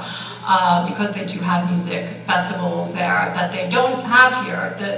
They just don't. So that's how I started becoming involved there. I wish we could do more here. I think the young people would really like if we made it more lively and had more music or more arts festivals here that are kind of geared towards younger people. We don't have that.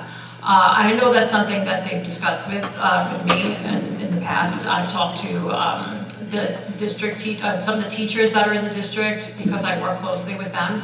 And it's very easy for me to communicate with the young people because of that. Yes. Thank you. Lisa? Although I heard them, I just want to make sure I got the question right. Could you just say the question again? Today's young people are more aware of the challenges they'll face as adults. What would you do to understand their priorities and give them a seat at the table? What do I do already? I have 3 children of my own, and I communicate with them about life today. I don't let them watch the news, and they do not watch the news. But there is things going on, and I want to make sure that they are going to be raised in a proper way, a respectful way, with morals and with Republican values. I know, Susan. So, no, as far as my own children are concerned, we do have teenagers coming into town hall where they do ask us questions. I have Eagle Scouts, I have Girl Scouts that come in and they ask an abundance of questions to which I enjoy answering for their future. Thank you. Sarah? Our most sacred obligation as adults is to recognize our place as the guardians of our country for the next generation, right? We're the custodians for the next generation.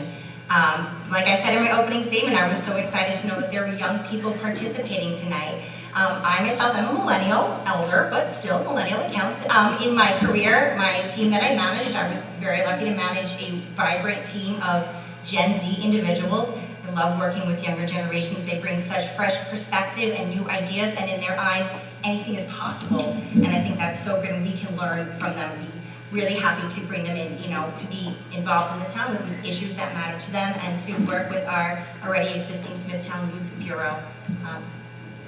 Thank you. Okay, thank you. So we'll go to the 2-minute close for each of you. We'll start with Tom again. Well, again, I just want to thank everybody for taking time from their schedule to come here tonight and to listen to all of us.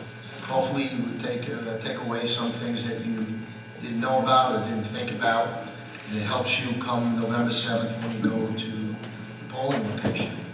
As I said, in 2017, I don't believe that this position is a part-time position.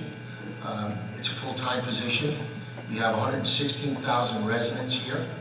I have an open door. I'm constantly available. Everybody that I deal with, I give them my own personal cell phone number.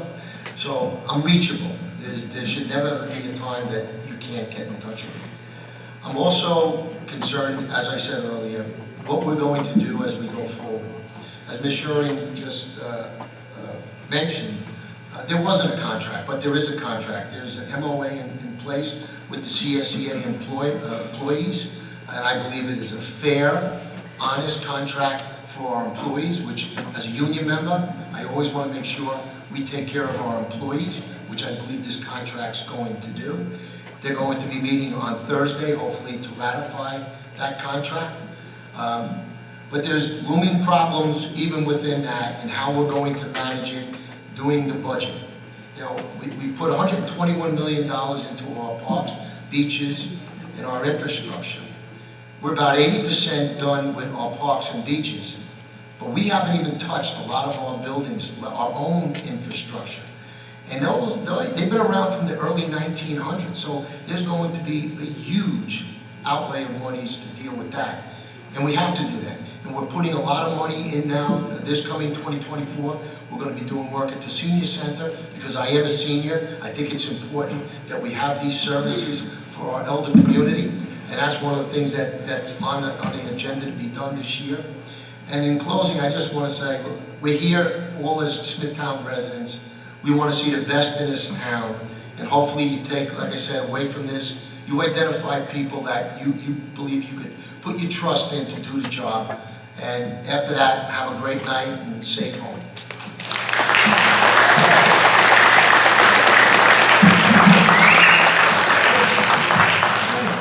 Maria?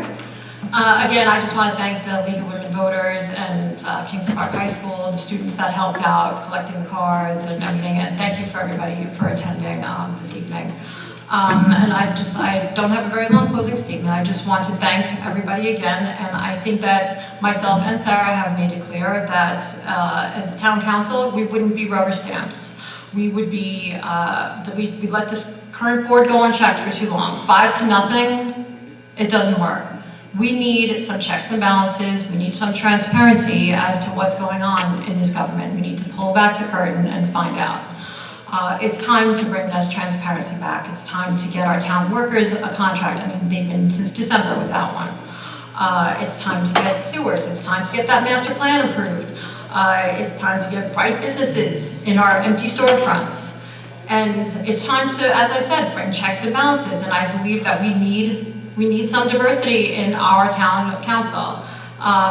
And even if you've noticed, most of these issues, none of these issues actually are political, although I know Lisa would like to say Republican values, as again, I don't know what that would mean, but I think these issues are Smithtown resident issues. There are sewers, there are garbage, there are streets, there are safety. Those are issues that Democrats and Republicans all are concerned about. And something needs to be done about that. And their quality of life issues. As a Smithtown resident, it's extremely important to me, especially that I have young children. Myself and Sarah have young children that we're very concerned about. And the track that this town is going is not the track that I want to see my children on. I would just ask that you all have a nice evening, and please think carefully about your decisions when you're voting this year, and not just be a rubber stamp. Thank you very much.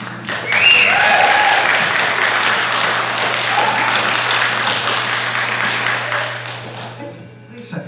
Well, first of all, thank you so much for the opportunity to speak to you all today, and also I've learned a lot about the questions coming in, and I'll take them all to heart. Speaking after Tom and Maria, it just hit me to make everyone notice that this is a full-time job. I do not have another job. Towns that have councilmen and supervisors with part-time jobs, they're out golfing, they're out with their other jobs, they're out doing something else. We are at work, we are working 7 days a week.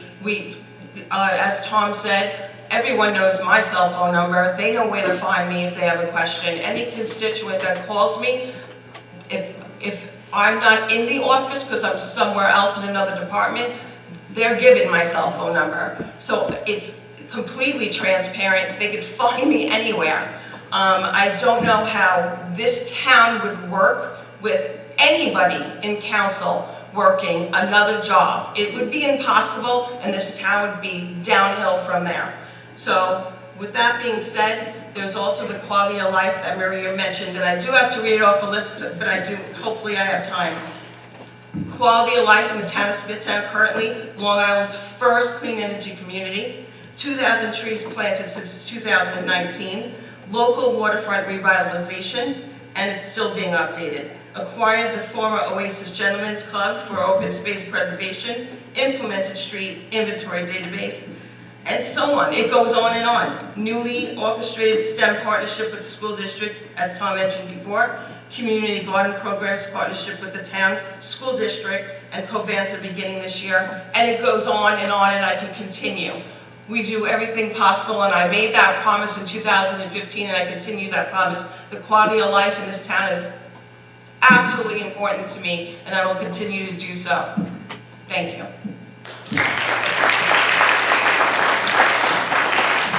Okay, Sarah? Thank you all again for being here tonight, for your participation and the thoughtful questions that you've given us. Ben Franklin said when asked what kind of government we had formed, a republic, if we can keep it.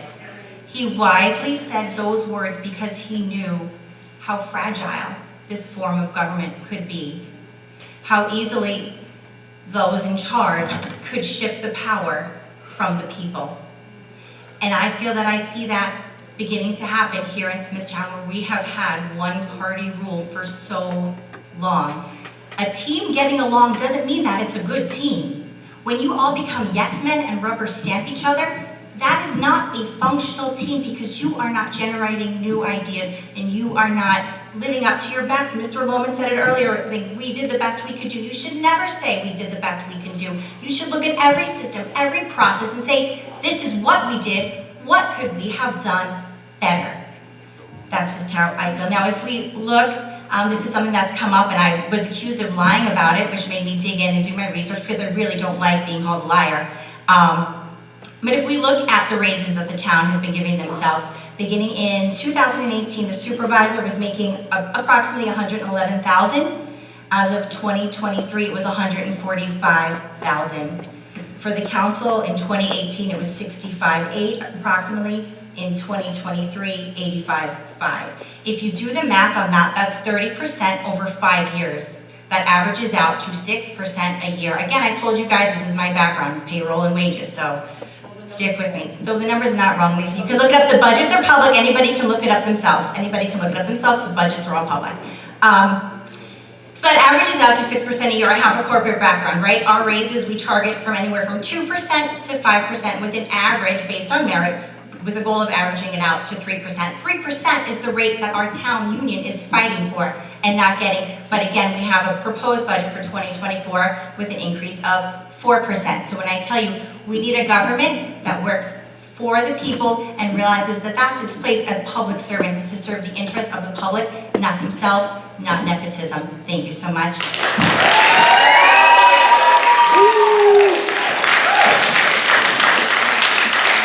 Okay, that concludes our evening.